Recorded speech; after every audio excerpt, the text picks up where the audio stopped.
গতকাল রাত 10টায় বাংলাদেশ কাতারে লেবাননের বিপক্ষে মাঠে নেমেছিল, যেটি লেবাননের হোম ম্যাচ হলেও বাংলাদেশের অ্যাওয়ে ম্যাচ ছিল। সেই ম্যাচটিতে 4-0 গোলের ব্যবধানে বাংলাদেশ হেরেছিল। বাংলাদেশ সেই ম্যাচটি হারলেও সেখানে প্রাপ্তি বলতে কিচ্ছু নেই, কিন্তু বাংলাদেশের ভুল ভ্রান্তি অনেক আছে। বাংলাদেশ 4টি গোলের মাঝে 2টি গোলে নিজেদের ভুলের কারণে হজম করতে হয়েছে, পাশাপাশি 2টি গোল লেবানন ভালো খেলেছে তাই দিয়েছে। এই ম্যাচটা হয়তো বাংলাদেশ ড্র করা কিংবা জয় করার সামর্থ্য বাংলাদেশের ছিল।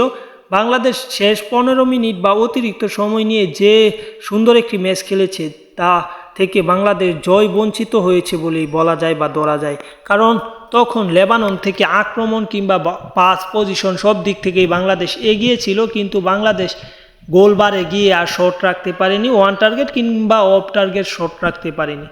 অনেক সুযোগ বাংলাদেশ পেয়েছে, কিন্তু টাইগারদের ব্যর্থতায় বা ফরোয়ার্ডদের ব্যর্থতায় বাংলাদেশ সেই ম্যাচটি হেরেছে এবং বড় ব্যবধানে। ডিফেন্ডাররাও কিছু ভুল করেছে, তবু বর্মন, তারেক কাজীরাও ভুল করেছে, জামাল ভুঁইয়ারা অত্যন্ত সুন্দর খেলেছে। মিডফিল্ড যেটাকে বলে বাংলাদেশের, সেটাতে বাংলাদেশ অবশ্য সুন্দর খেলেছে।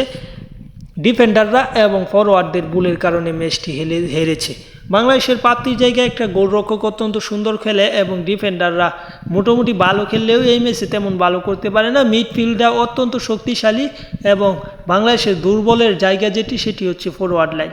বাংলাদেশ যদি ফরওয়ার্ড লাইন ঠিক করতে পারে, অবশ্যই বিশ্বকাপ খেলার মতো দল কিংবা র্যাঙ্কিংয়ে অনেক আগানোর মতো দল।